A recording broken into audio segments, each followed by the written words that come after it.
بسم الله الرحمن الرحيم. الحمد لله الذي أنزل على عبده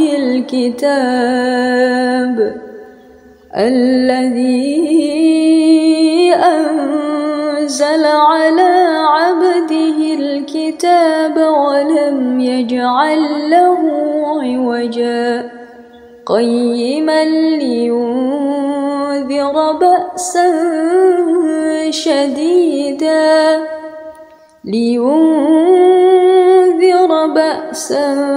شديدا من لدنه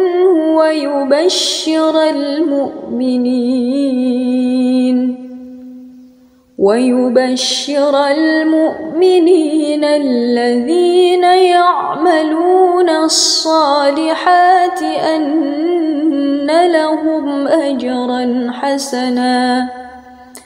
ماكثين فيه أبدا، وينذر الذين قالوا اتخذ الله ولدا ما لهم به من علم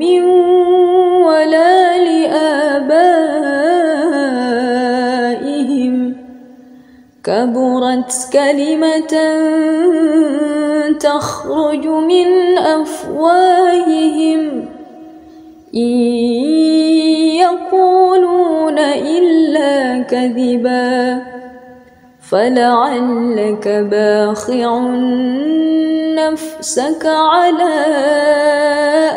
آثارهم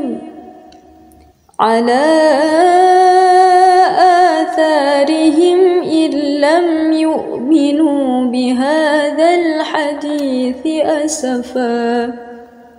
إنا جعلنا ما على الأرض زينة لها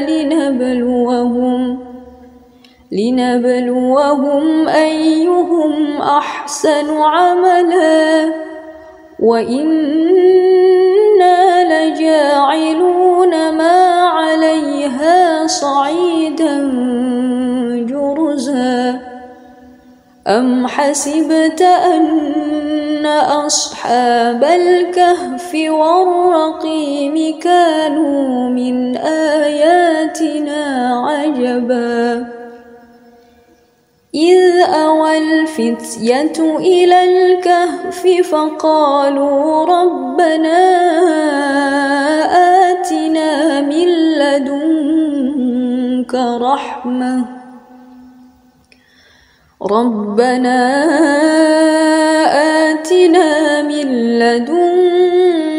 رحمة وهيئ لنا من أمرنا رشدا. فضربنا على آذانهم في الكهف سنين عددا، ثم بعثناهم لنعلم أي الحزبين أحصى لما لبثوا أمدا. نحن نقص عليك نبأهم بالحق، إنهم فتية آمنوا بربهم وزدناهم هدى. وربطنا على قلوبهم إذ قاموا فقالوا ربنا رب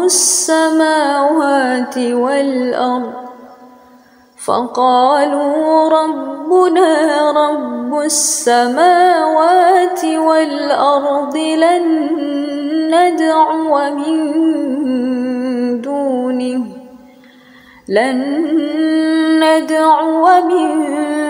دونه إلها لقد قلنا إذا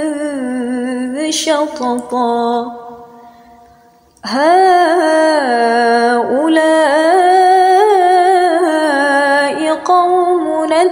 اتخذوا من دونه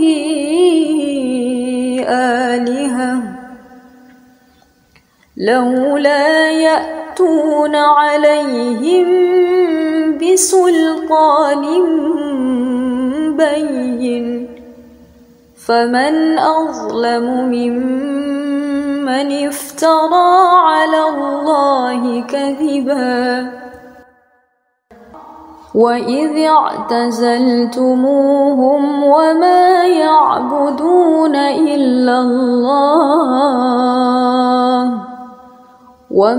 يعبدون إلا الله فأووا إلى الكهف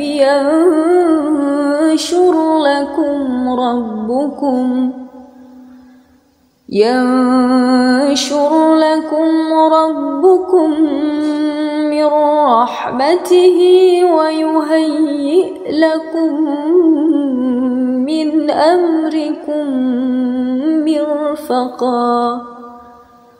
وترى الشمس إذا طلعت تزاور عن كهفهم ذات اليمين وإذا غربت تقرضهم ذات الشمال وهم في فجوة منه ذلك من آيات الله من يهد الله فهو المهتد ومن يضلل فلن تجد له وليا مرشدا وتحسبهم أيقاظا وهم رقود ونقلبهم ذات اليمين وذات الشمال وكلبهم باسط ذراعيه بالوصيد لو اطلعت عليهم لوليت منهم فرارا ولملئت منهم رعبا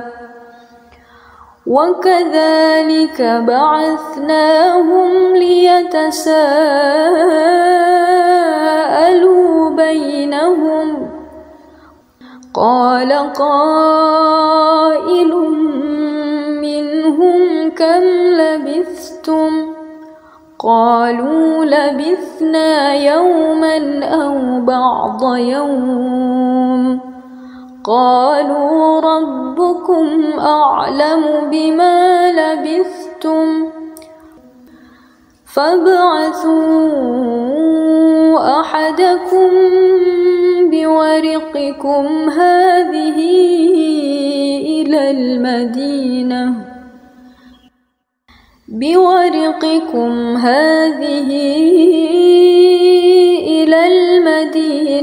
فلينظر أيها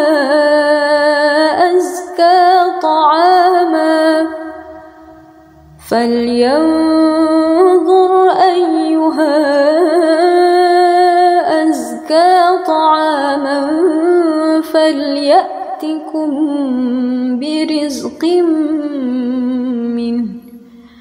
فليأتكم برزق منه وليتلطف ولا يشعرن بكم أحدا إنهم إن يظهروا عليكم يرجموكم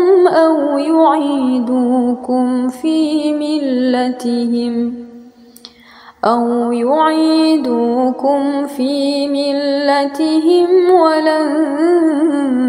تفلحوا إذن أبدا وكذلك أعثرنا عليهم ليعلموا أن وعد الله حق ليعلموا أن وعد الله حق وأن الساعة لا ريب فيها إذ يتنازعون بينهم أمرهم فقالوا ابنوا عليهم بنيانا ربهم أعلم بهم قال الذين غلبوا على أمرهم لنتخذن عليهم مسجدا سيقولون ثلاثة رابعهم كلبهم ويقولون خمسة سادسهم كلبهم رجما بالغيب ويقولون سبعة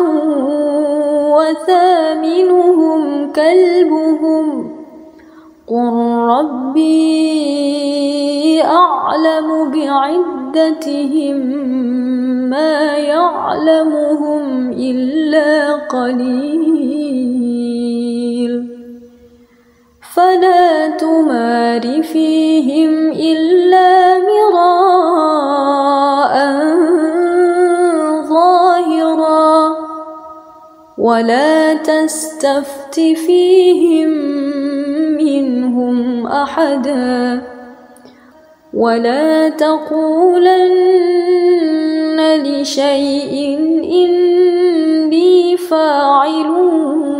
ذلك غدا إلا أن يشاء الله واذكر ربك إذا نسيت وقل عسى أن يهديني ربي لأقرب وقل عسى أن يهديني ربي لأقرب من هذا رشدا ولبثوا في كهفهم 300 سنين وازدادوا 9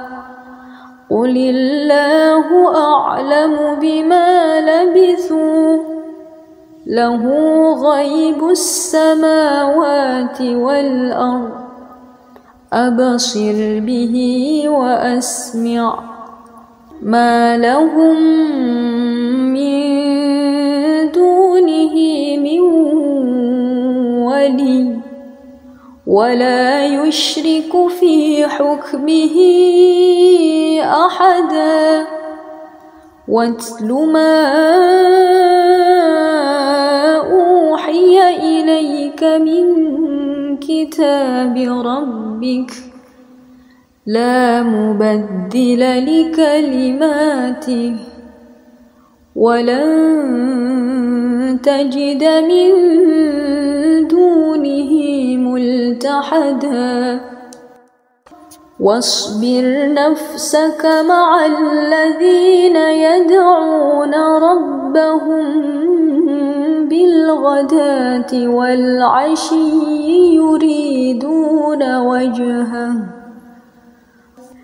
والعشي يريدون وجهه ولا تعد عيناك عنهم تريد زينة الحياة الدنيا ولا تطع من أغفلنا قلبه عن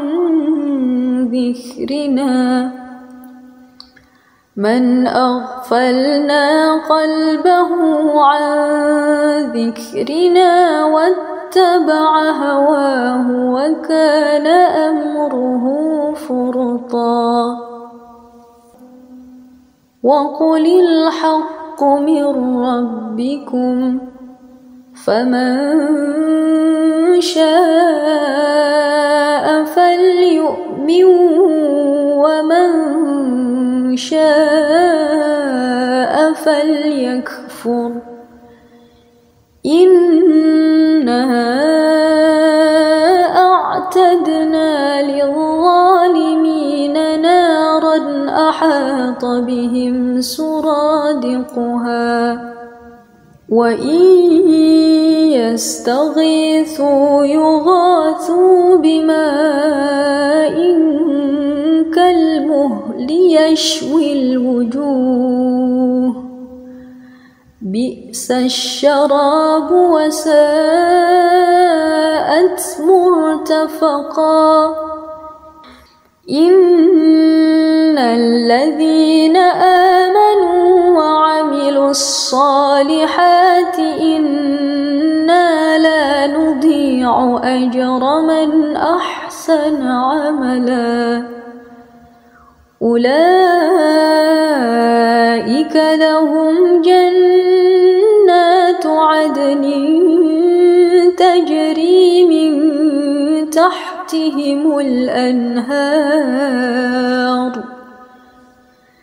تجري من تحتهم الأنهار يحلون فيها من أساور من ذهب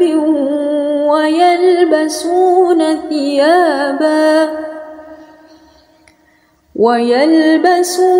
ثيابا خضرا من سندس وإستبرق متكئين فيها على الأرائك نعم الثواب وحسنت مرتفقا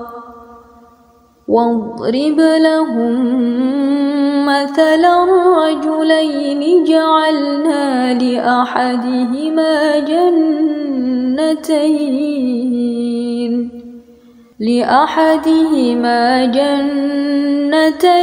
من أعناب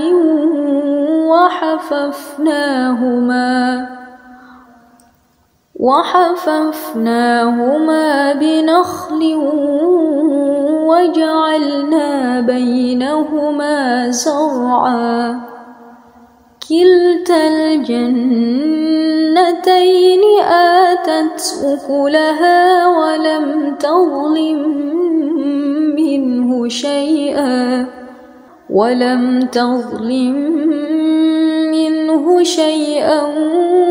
وفجرنا خلالهما نهرا وكان له ثمر فقال لصاحبه وهو يحاوره أنا أكثر منك مالا وأعز نفرا ودخل جنته وهو ظالم لنفسه قال ما أظن أن تبيد هذه أبدا وما أظن الساعة قائمة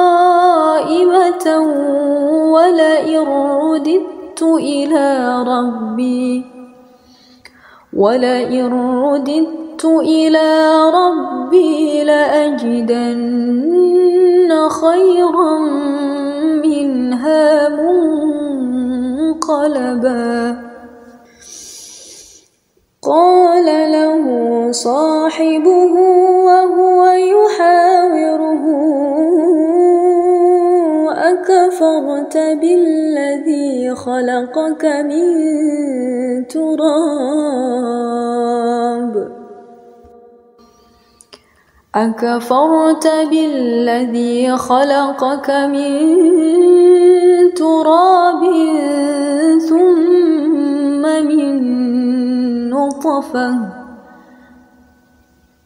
ثم من نطفة ثم سواك رجلا لكن هو الله ربي ولا أشرك بربي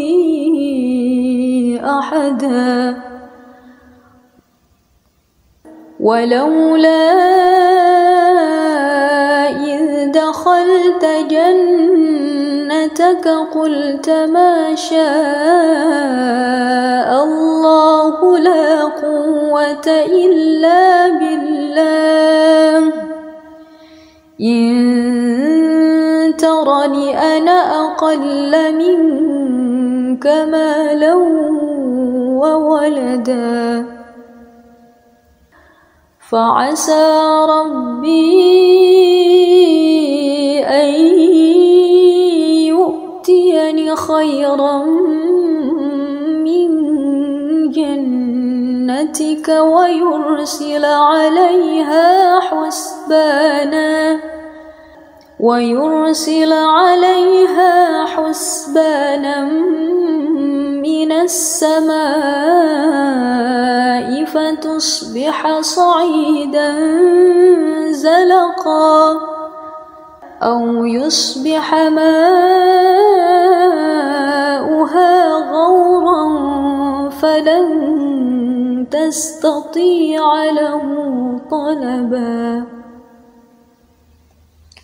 وأحيط بثمره فأصبح يقلب كفيه على ما أنفق فيها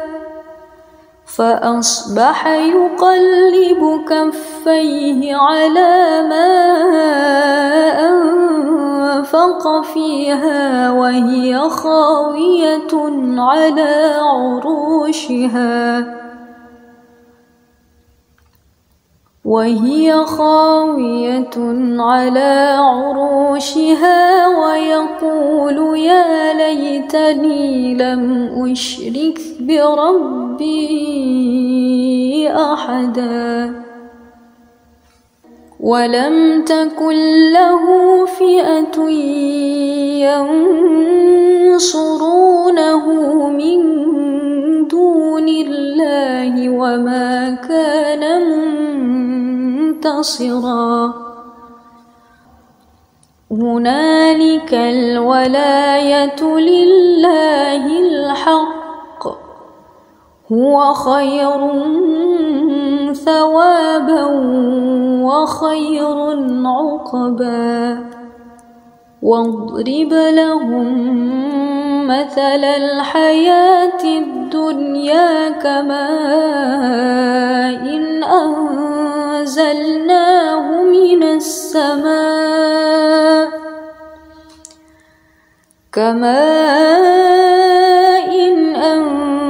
أنزلناه من السماء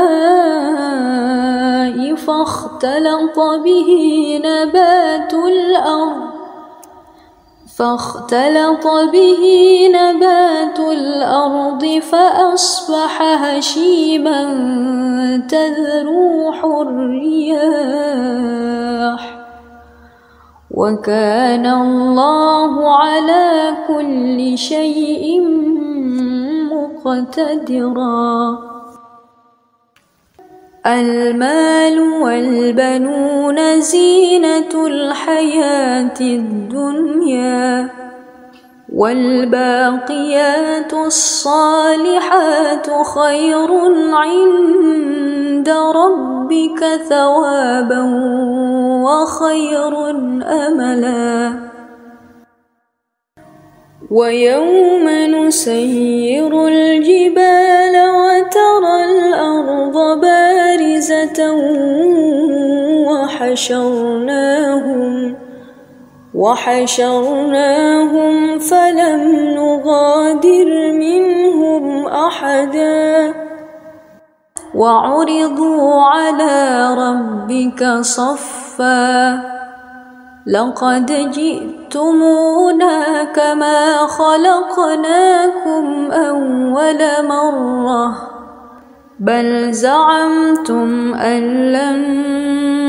نجعل لكم موعدا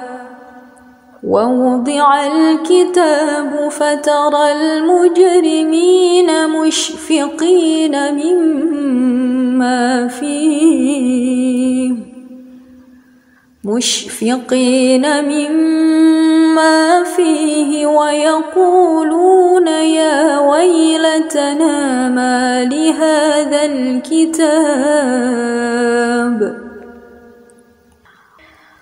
ويقولون يا ويلتنا ما لهذا الكتاب لا يغادر صغيرة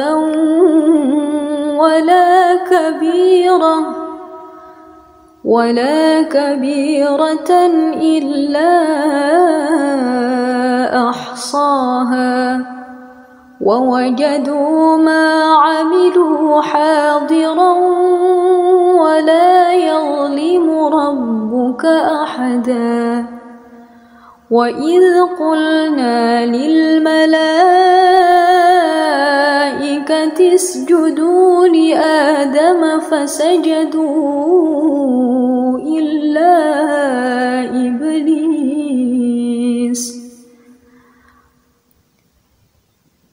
كان من الجن ففسق عن أمر ربه أفتتخذونه وذريته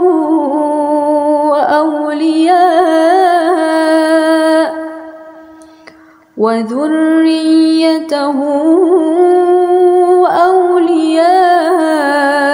من دوني وهم لكم عدو بئس للظالمين بدلا ما أشهدتهم خلق السماوات والأرض ولا خلق أنفسهم وما كنت متخذ المضلين عضدا ويوم يقول نادوا شركائي الذين زعمتم فدعوهم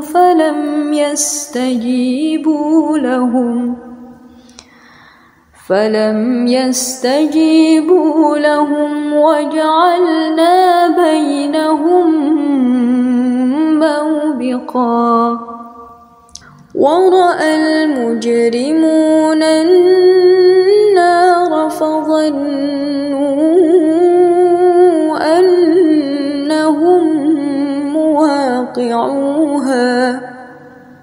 فظنوا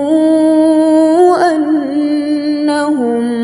مواقعوها ولم يجدوا عنها مصرفا ولقد صرفنا في هذا القرآن للناس من كل مثل وكان الإنسان أكثر شيء جدلا وما منع الناس أن يؤمنوا إذ جاءهم الهدى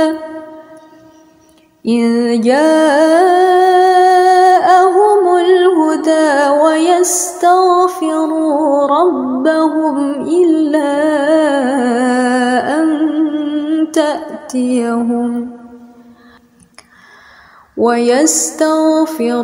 ربهم إلا أن تأتيهم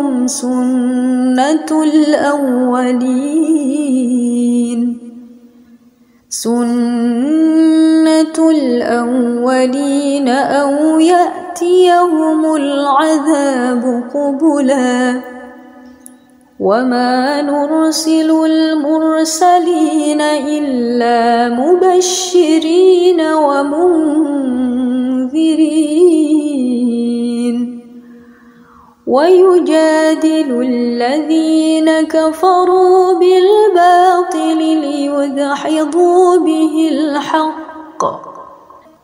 ليدحضوا به الحق واتخذوا آياتي وما أنذروا هزوا ومن أظلم ممن ذكر بآيات ربه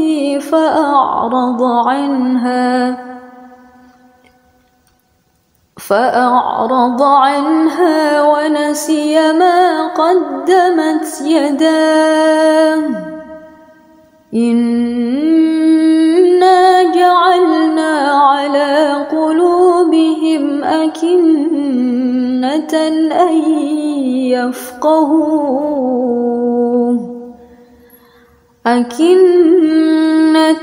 أن يفقهوه وفي آذانهم وقرا وإن تدعهم إلى الهدى فلن يهتدوا إذا أبدا وربك الغفور ذو الرحمة لو يؤاخذهم بما كسبوا لعجل لهم العذاب بل لهم موعد لن يجدوا من دونه موئلا وتلك القرى أهلكناهم لما ظلموا وجعلنا لمهلكهم موعدا وإذ قال موسى لفتاه لا أبرح حتى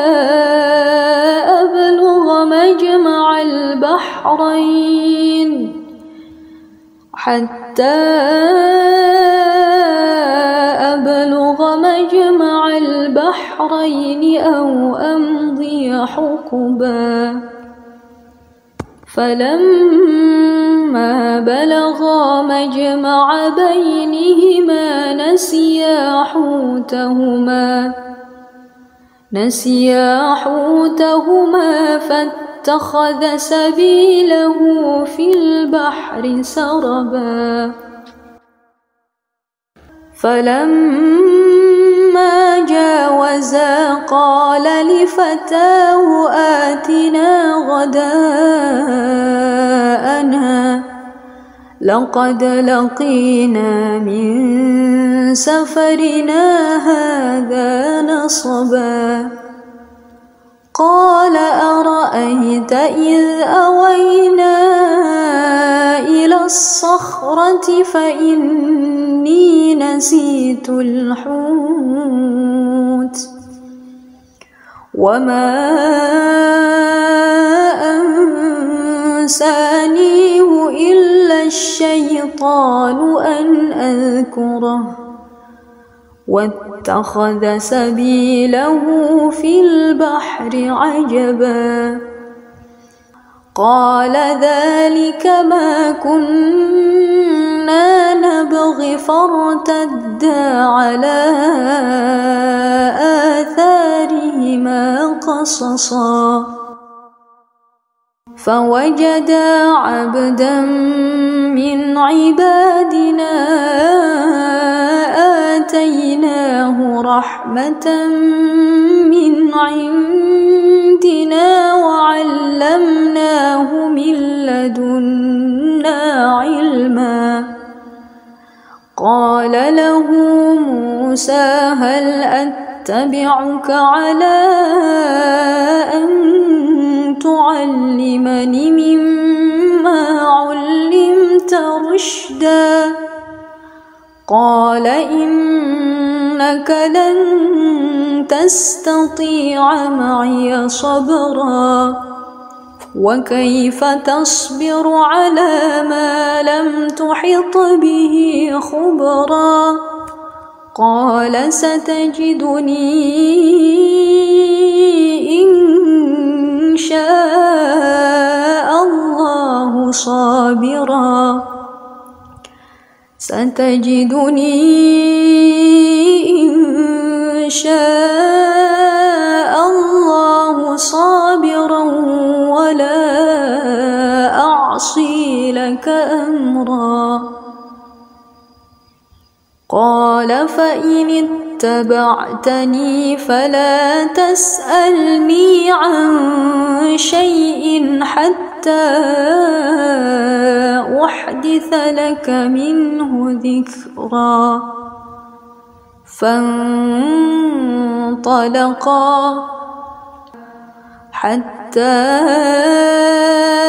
إذا ركبا في السفينة خرقها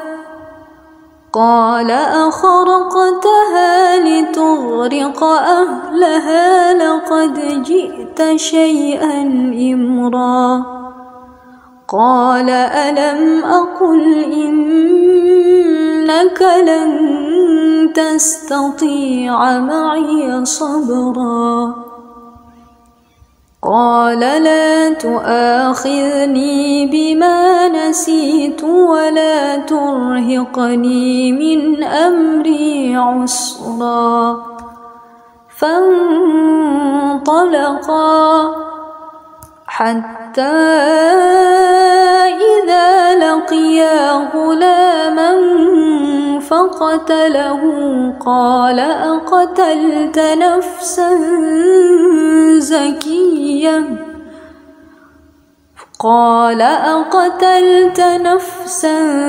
زكية بغير نفس لقد جئت شيئا نكرا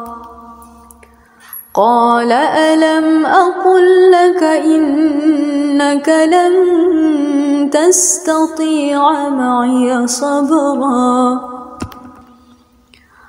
قال إن سألتك عن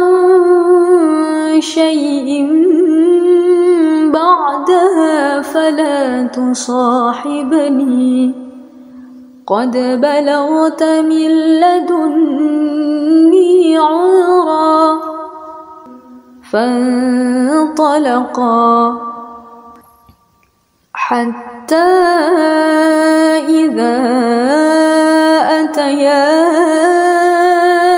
أهل قرية استطعما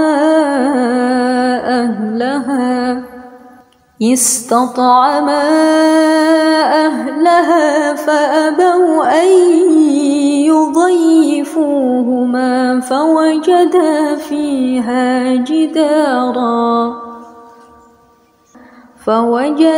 فيها جدارا يريد أن ينقض فأقامه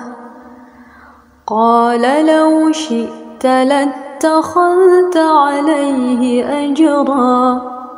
قال هذا فراق بيني وبينك سأنبئك بتأويل ما لم تستطع عليه صبرا أما السفينة فكانت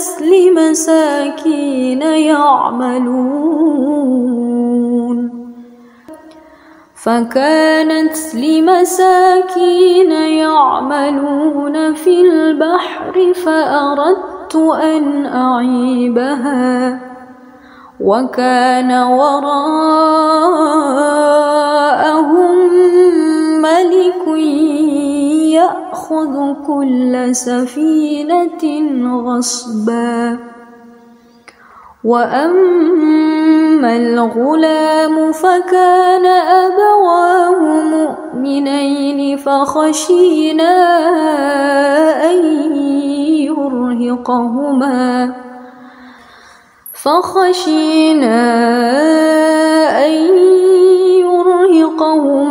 طغيانا وكفرا فأردنا أن يبدلهما ربهما خيرا منه زكاة وأقرب رحما وأما الجدار فكان لغلامين يتيمين في المدينة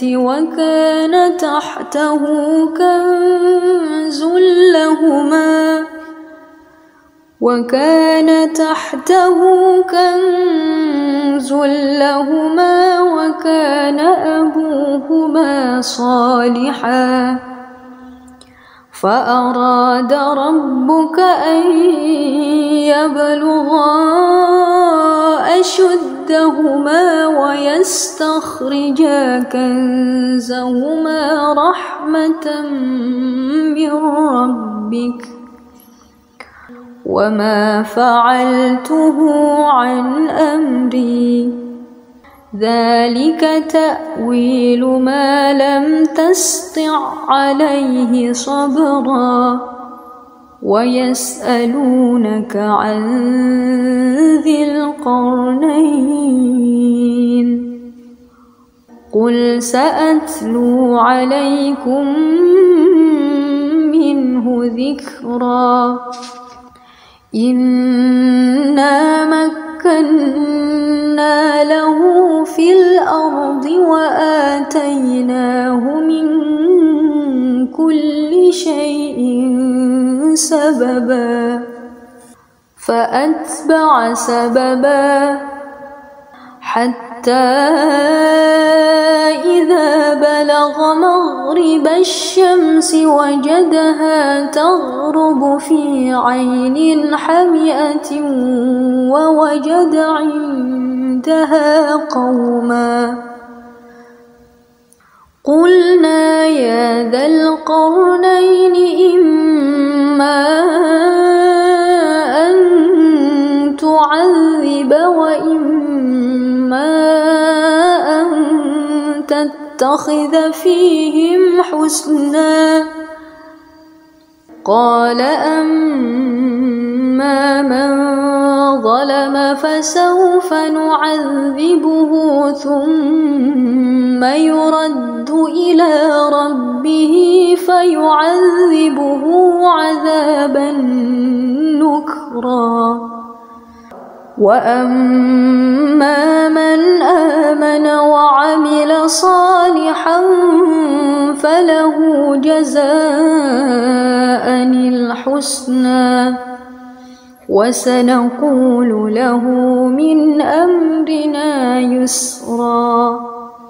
ثم أتبع سببا حتى إذا بلغ مطلع الشمس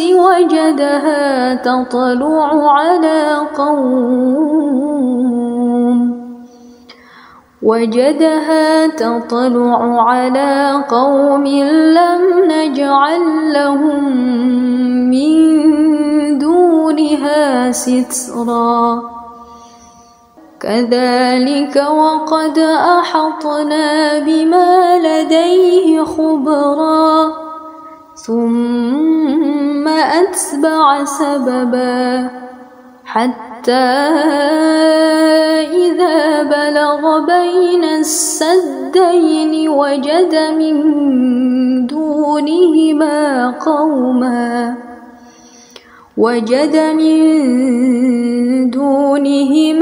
قوما لا يكادون يفقهون قولا قالوا يا ذا القرنين إن يأجوج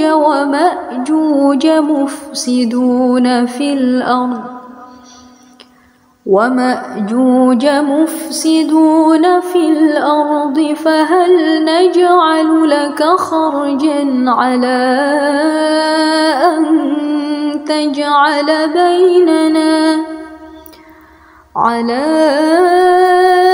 أن تجعل بيننا وبينهم سدا قال ما مكني فيه ربي خير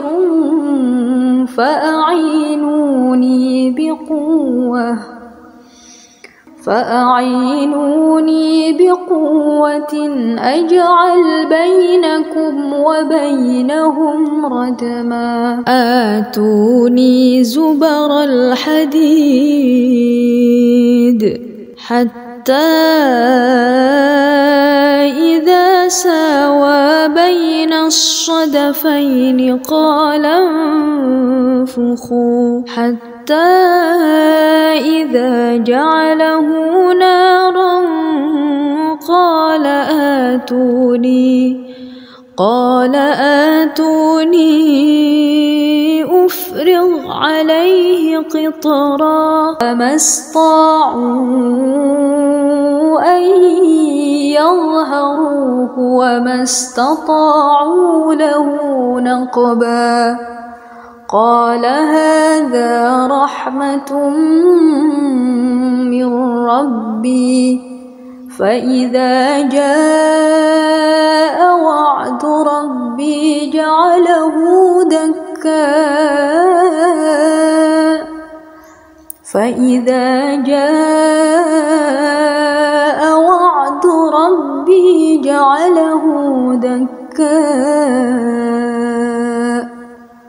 وكان وعد ربي حقا وتركنا بعضهم يومئذ يموج في بعض ونفخ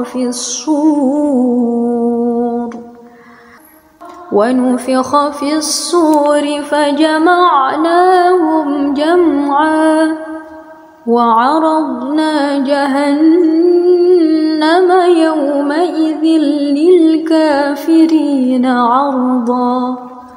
الذين كانت أعينهم في غطاء عن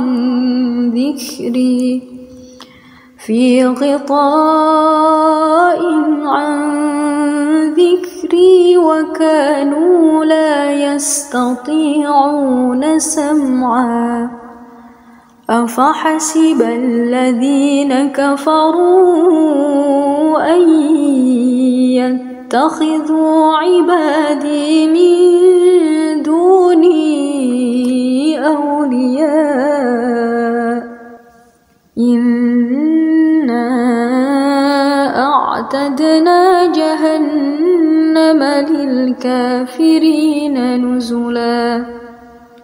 قل هل ننبئكم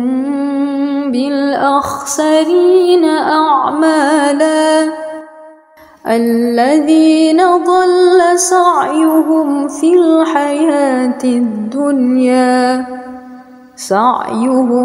الحياة الدنيا وهم يحسبون أنهم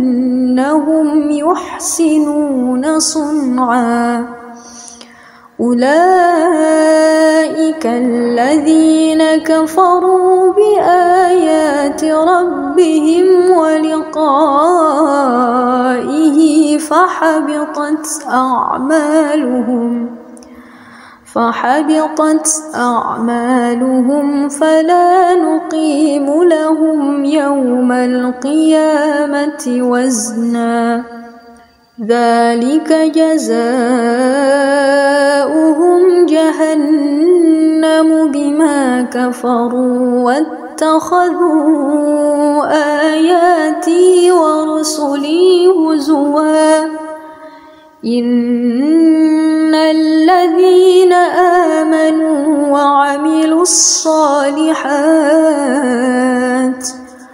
وعملوا الصالحات كانت لهم جنات الفردوس نزلا خالدين فيها لا يبغون عنها حولا قل لو كان البحر مدادا لكلمات ربي لنفد البحر قبل أن تنفد كلمات ربي لنفد البحر قبل أن تنفد كلمات ربي ولو جئنا بمثله مددا قل إنما أنا بشر مثلكم يوحى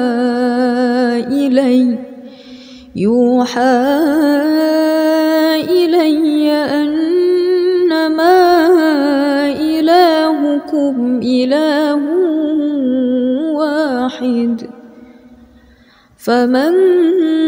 كان يرجو لقاء ربه فليعمل عملا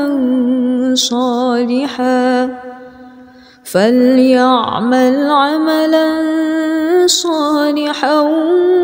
ولا يشرك بعبادة ربه أحدا.